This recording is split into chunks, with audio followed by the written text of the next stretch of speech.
पुस्तकाचे नाव Shivaji the management गुरु भाग 8। आई तुळजाभवानी, माता जिजाऊ आणि अखंड हिंदुस्थानचे आराध्य दैवत छत्रपती शिवाजी महाराज यांना त्रिवार वंदन करून वाचनास सुरुवात करत आहे। प्रकरण 15 नेतृत्वाच्या जगन्मान्य पद्धती। 1 हुकुमशाही पद्धत। जगात सर्वात पहिली नेतृत्वाची गरज जी उदयाला आली तीच ही हुकुमशाही पद्धत। ज्याच्या हाती लष्कर तो नेता किंवा राजा। आता हुकुमशाह होणं म्हणजे काय, तर सगळे निर्णय आपण एकट्याने घ्यायचं आणि ते सगळ्यांनी पाळलेच पाहिजेत असा हुकूम सोडायचा। इथे नेता पूर्णपणे स्वतंत्र असतो। तो कोणताही निर्णय घेताना सहकार्यांना विचारात घेत नाही आणि विचार करायला कोणालाही संधी देत नाही। अनुयायांचं एकच काम आदेश पाळणं। प्रश्न विचारायचे तेथे काम नाही। प्रश्न विचाराल तर एकतर बाहेर व्हावे लागेल किंवा ढगात जावे लागेल। या नेतृत्व प्रकारात अनुयायी कोणी नसतो तर सगळे गुलाम असतात। 2 प्रशासक लालफीत पद्धत। नेतृत्व करण्याची ही फक्त सरकारी कार्यालयातच वापरली जाते। इथे प्रत्येक निर्णय घेताना नेता कायदा काय म्हणतो, नियम काय सांगतो ते पाहून काटेकोरपणे निर्णय घेतो। अगदी साधा चहा मागवायचा म्हटलं तरी त्याबाबत काय नियम आहेत ते पाहूनच ते पुढील आदेश देतात। इथपर्यंत नियम कायदे पाहून निर्णय घेतले जातात। तुमचं काम कितीही महत्त्वाचं आणि तातडीचं असलं तरी ते नियम आणि कायद्याच्या कचाट्यातूनच पुढे जावं लागतं। अर्थात कोणताही निर्णय घेताना कोणताही अधिकारी कर्मचाऱ्यांना त्यांचा सल्ला विचारत नाही आणि निर्णय चुकला तर अंगावर कधी घेत नाहीत। काम कसं, अगदी कायद्यावर बोट ठेवूनच। या पद्धतीचा सगळ्यात मोठा फटका लोकशाहीला बसतो, कारण प्रत्येक ठिकाणी प्रत्येक पातळीवर निर्णय अंमलबजावणी करण्यात एवढा वेळ जातो की तोपर्यंत नवीन आदेश येऊन धडकलेला असतो आणि जुने काम नव्या नियमात बसवता येत नाही। मग सोपं काम म्हणजे काय, ते काम सोडून द्यायची ही पद्धत। पण महाराजांच्या राज्यात ही लालफीत शाही अजिबात चालत नव्हती। एकदा एका शेतकऱ्याने महाराजांचा घोडाच महाडजवळ अडविला। महाराजांनी त्या वृद्ध शेतकऱ्याला कारण विचारले तेव्हा त्यांनी निर्भयपणे सांगितले, माझे कर परताव्याचे 2 पैसे अजून मिळाले नाहीत, महिना होऊन गेला। महाराजांनी त्या शेतकऱ्याला स्वतःच्या सोबत रायगडावर आणले आणि संध्याकाळ होण्या अगोदर त्याला त्याचे परताव्याचे 2 पैसे अधिक त्रास झाल्याबद्दल 4 पैसे देऊन रवाना केले। ते 4 पैसे अधिकाऱ्याच्या पगारातून कापून त्याला वेळेत काम करण्याची तंबी दिली। ही घटना जवळपास 1676ची आहे। 3 सल्लागार पद्धती। नेतृत्वाची ही पद्धत अतिशय प्रगत म्हणावी अशी आहे। नेता कोणताही निर्णय घेण्यापूर्वी आपल्या सहकाऱ्यांशी विचारविनिमय करतो। नेत्याला असं वाटतं की आपल्या सहकाऱ्यांना काहीतरी कळते आणि म्हणून तो त्या सहकाऱ्यांना विचारात घेतो, त्याचे विचार जाणून घेतो।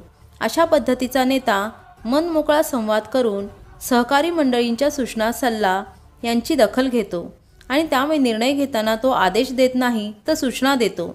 त्यामुळे एक आपुलकीची भावना यात सामील असते आणि अंमलबजावणीही तेवढ्याच तत्परतेने होत असते। या पद्धतीत नेत्याचा फायदा असा की सहकार्यांनी दिलेला सल्ला मानणं त्याला बंधनकारक नसतं। महाराज नेहमी मंत्रिमंडळाशी सल्लामसलत करून परंतु निर्णय आपल्याला पटेल तोच घेत असत। अर्थात घेतलेल्या प्रत्येक निर्णयाचं श्रेय किंवा जबाबदारी नेत्यावरच असते आणि नेता ती टाळत नाही। जेव्हा सहकार्यांची मतं जाणून घेणं आवश्यक आहे त्यावेळी ही पद्धत अत्यंत चांगली आहे। सहकाराभिमुख निर्णय या पद्धतीने घेतले जातात। 4 सहभागी पद्धत। नेतृत्व करण्यासाठी ही पद्धत अगोदर जी 3 नंबरची पद्धत पाहिली त्यापेक्षा प्रगतीशी आहे।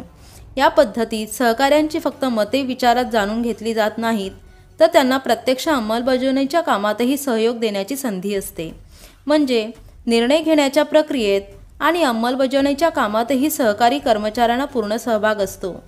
एकत्र विचार आणि एकत्र काम हे या पद्धतीचे मोठे वैशिष्ट्य आहे आणि त्यामुळे जो काही निकाल लागेल किंवा मोहिमेचे कामकाजाचे यश आणि अपयश असेल तेही संयुक्तपणे जबाबदारीने सर्वजण आपली जबाबदारी स्वीकारून काम करतात। इथे कर्मचारी आणि मालक, नेता आणि यापेक्षा एकमेकांच्या योग्यतेचा आदर करून चांगले संबंध जोपासले जातात।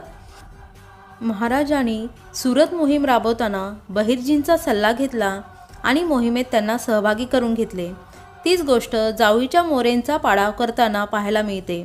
तिथे बाब महाराजांच्या दक्षिण दिग्विजय मोहिमेच्या बाबतीत पाहायला मिळते। 5 नेतृत्व करण्याची ही पद्धत जरा जगावेगळी परंतु आपण बऱ्याचदा पाहतो अशीच आहे। या पद्धतीत नेता आपल्या सहकाऱ्यांना जो काही प्रश्न, अडचण समस्या समोर आलेली आहे ती सांगून त्यांची मते विचारतो. आता नेत्याने प्रश्न सोडवायची संधी अनुयायांसमोर मांडल्यावर प्रत्येक कार्यकर्ता काही ना काही युक्ती प्रयुक्ती सांगून जातो. नेता सर्वांच्या त्या वेगवेगळ्या कल्पना युक्त्या शांतपणे ऐकून घेतो. सर्वांचे ऐकून घेतल्यावर त्यातील कोणत्या कोणत्या गोष्टी पर्याय घेण्यालायक निवडण्यालायक आहेत ते पाहतो आणि त्यातील काही चांगल्या गोष्टी प्राथमिक स्वरूपात स्वीकारून पुन्हा त्या गोष्टींवर आणखी चर्चा घडवून आणून सहकार्यांना तो पर्याय निवडण्यासाठी सूचना करतो. इथे नेत्याचे काम फक्त अध्यक्षाप्रमाणे योग्य गोष्टी निवडून त्यावर शिक्कामोर्तब करण्यासारखे आहे. जे जास्त लोकांना पटते आणि त्याच वेळी नेत्यालाही योग्य वाटते अशी पर्यायी गोष्ट निवडून कामाला सुरुवात केली जाते. तुम्ही गावकीच्या सभा ऐका किंवा पंचायत महानगरपालिका आणि शासनाच्या बैठका पाहून घ्या. या सदरात मोडतात. घेतलेल्या निर्णयाची जबाबदारी अर्थात सामूहिक स्वरूपाची असते, कारण तो निर्णय सगळ्यांशी सल्लामसलत करूनच घेतलेला असतो. 6.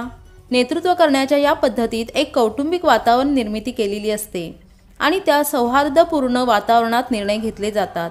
या पद्धतीत नेत्याला कुटुंबातील ज्येष्ठ आदरणीय व्यक्तीप्रमाणे मान सन्मान दिला जातो. नेतृत्व करण्याची ही पद्धत जपानमध्ये वापरली जाते. तिथे कर्मचाऱ्यांना कुटुंबातील सदस्य आणि मालकाला कुटुंब प्रमुखाप्रमाणे समजले जाते. नेतृत्वाच्या या पद्धतीत नेता आपल्या सहकाऱ्यांशी चर्चा करतो, परंतु निर्णय मात्र स्वतःच्या सारासार बुद्धीला स्मरून घेतो आणि घेतलेल्या निर्णयाची जबाबदारी नेता स्वतः घेतो. यश आणि अपयश आले तरी तो आपले अंग झटकण्याची भूमिका ठेवत नाही. जिथे कमी कर्मचारी असतात अशा कंपन्यांमध्ये सर्वसाधारणपणे अशी नेतृत्वाची पद्धत वापरली जाते.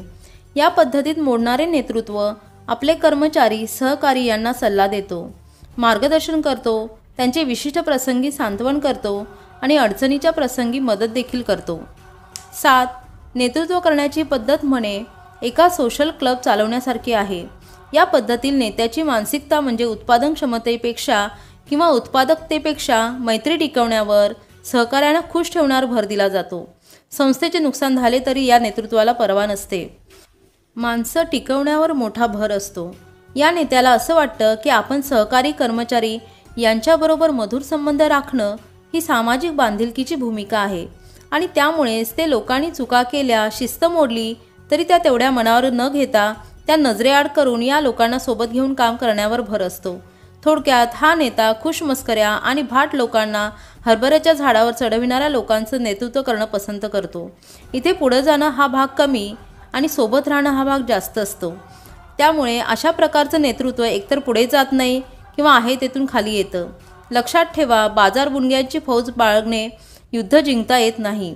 सहकाऱ्यांच्या हिताला प्राधान्य देऊन कंपनीच्या संस्थेच्या हिताला दुय्यम प्राधान्य देणारा त्यांच्या संस्थेसह नष्ट झाल्याशिवाय राहत नाही. 8. नेतृत्व करण्याची ही पद्धत म्हणजे ध्येयवादी नेत्याचा प्राण आहे. एखादे काम ठरविले की ते कोणतीही किंमत मोजून कितीही कष्ट पडले तरी करायचेच, ही मानसिकता या नेत्याची असते. हा नेता टास्क ओरिएंटेड असतो. तो कामालाच प्राधान्य देतो. खुशमस्करे आणि हौसेगवसे यांच्या आजूबाजूला फिरकण्याची सुद्धा हिंमत करणार नाही. हा नेता अतिशय करारी असतो. हा नेता अत्यंत संवेदनशील असतो आणि तो छोट्या छोट्या गोष्टीचीही चांगली दखल घेतो.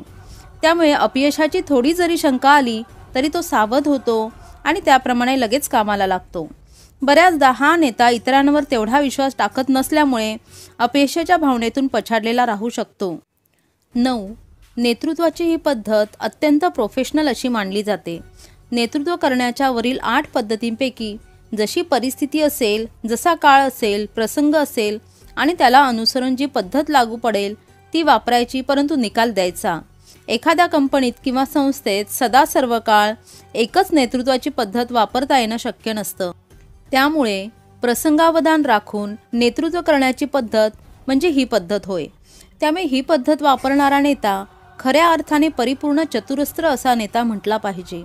वरील सर्व नेतृत्व करण्याच्या पद्धती ज्याला अवगत असून तो गरजेप्रमाणे यातील योग्य ती पद्धत वापरून सदैव यशस्वी होत असतो. या प्रकारात नेता वेळ, काळ आणि प्रसंग पाहून नेतृत्वाची अचूक शैली वापरून आपल्या सहकाऱ्यांकडून एनकेन प्रकारे पण काम करून घेतोच आणि निकालसुद्धा लावतो. गरजेप्रमाणे हा नेता कधी प्रोफेशनल तर कधी भावनिक तर कधी हुकुमशाह असतो. काही असो, तो यशस्वी होण्यासाठी हातपाय मारत असतो आणि तो वेळेप्रमाणे कसाही पवित्रा घेऊ शकतो. यशस्वी नेता व्हायचं असेल तर नेतृत्वाची हीच पद्धत अंमलात आणा. आलम दुनिया तुमच्या पायावरी. नेतृत्व करण्याची एकच पद्धत सगळ्या प्रसंगी वेगळ्या काळी वापरता येत नाही. म्हणून ही सर्वसमावेशक पद्धत जगभर स्वीकारली गेली आहे. कामाचे स्वरूप, तुमच्या हाताखालील कर्मचारी, सहकारी, अनुयायी आणि ज्या वातावरणात ते काम घडून आणायचे आहे ते प्रसंगानुसार वेगवेगळे असणार आहेत. म्हणून या सर्व घटकांना मॅच होणारी नेतृत्व पद्धत विकसित करावी लागते. म्हणजेच काय तर या नेत्याला आपली ताकद, सहकार्यांची ताकद माहिती असते, वातावरणाची त्याला जाण असते आणि त्या प्रसंगाचं अचूक विश्लेषण करण्याची क्षमता देखील असते. म्हणून तो सर्व काळ यशस्वी होतो. प्रकरण 16. प्रेरणा म्हणजे काय? मोटिवेशन, प्रेरणा म्हणजे लोकांना प्रेरित करण्याची किंवा स्वतःला प्रेरित करण्याची एक कला, ज्यामुळे आपण एखादं अपेक्षित काम करायला लागतो.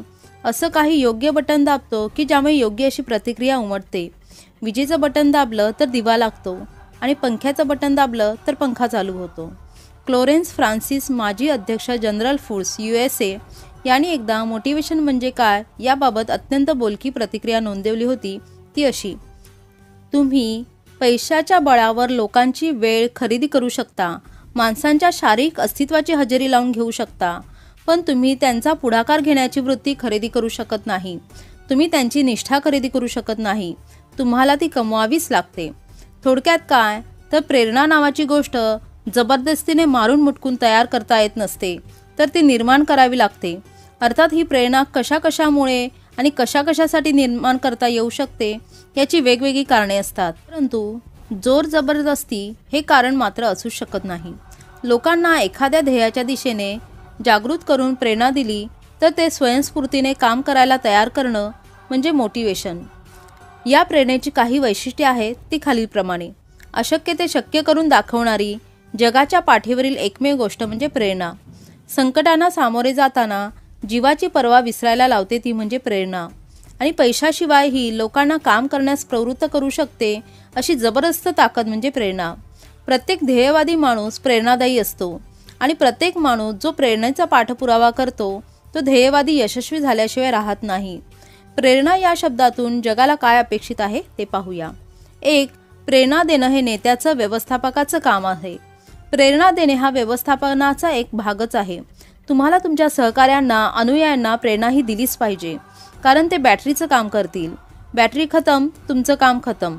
मोबाईलची बॅटरी चार्ज करणं हे जसं मोबाईल वापरण्याचं कर्तव्य आहे तसं नेत्याचं किंवा व्यवस्थापकाचं आहे. 2. प्रेरणा देणं ही सातत्यपूर्ण प्रक्रिया आहे. प्रेरणा ही फक्त एका वेळी देऊन भागत नाही.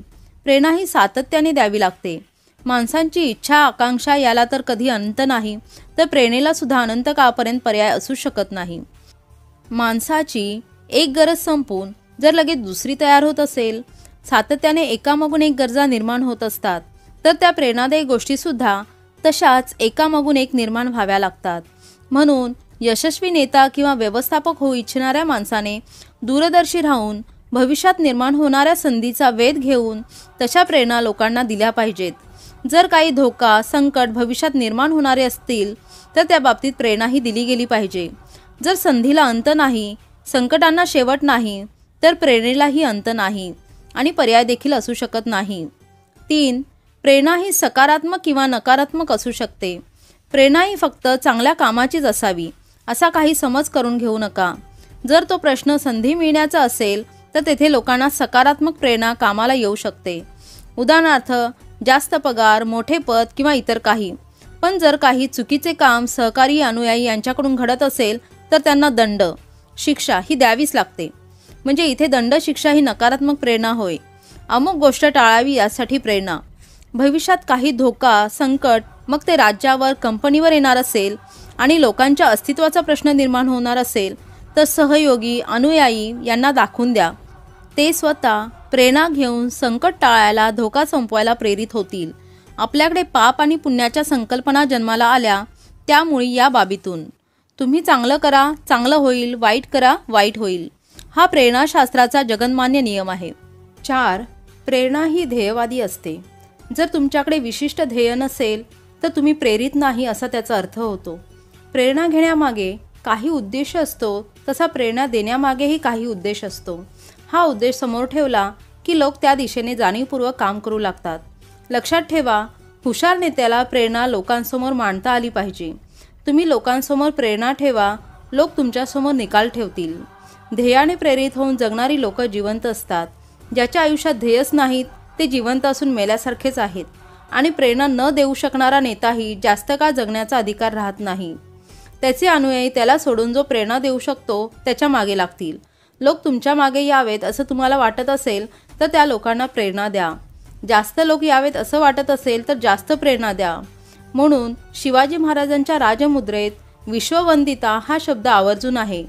तो एक प्रेरणा याचा घटकच आहे.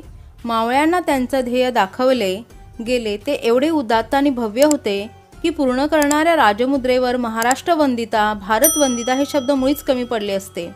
म्हणून पर्यायी ध्येयाची यथार्थ मांडणी करताना विश्ववंदिता हा शब्द वापरला गेला. प्रेरणा या शब्दाची किंमत 16व्या शतकात महाराजांना माहिती होती. प्रेरणा देणं हे अवघड काम आहे. व्यक्ती तितक्या प्रवृत्ती. तेव्हा कोणाला काय आवडेल आणि कोणाला काय आवडणार नाही हे सांगणं खूप अवघड. त्यामुळे प्रत्येकाची प्रेरणास्थळं किंवा प्रेरणादायी प्रसंग वेगवेगळे असू शकतात. काहींना पैशातून प्रेरणा मिळते तर काहींना विचारातून, काहींना माणुसकीतून प्रेरणा मिळते तर काहींना व्यावसायिकीतून प्रेरणा मिळते. किंवा कधी असं घडतं की एकाच व्यक्तीला प्रेरणा देणारे घटक वेगवेगळ्या वेळी वेगवेगळे असू शकतात.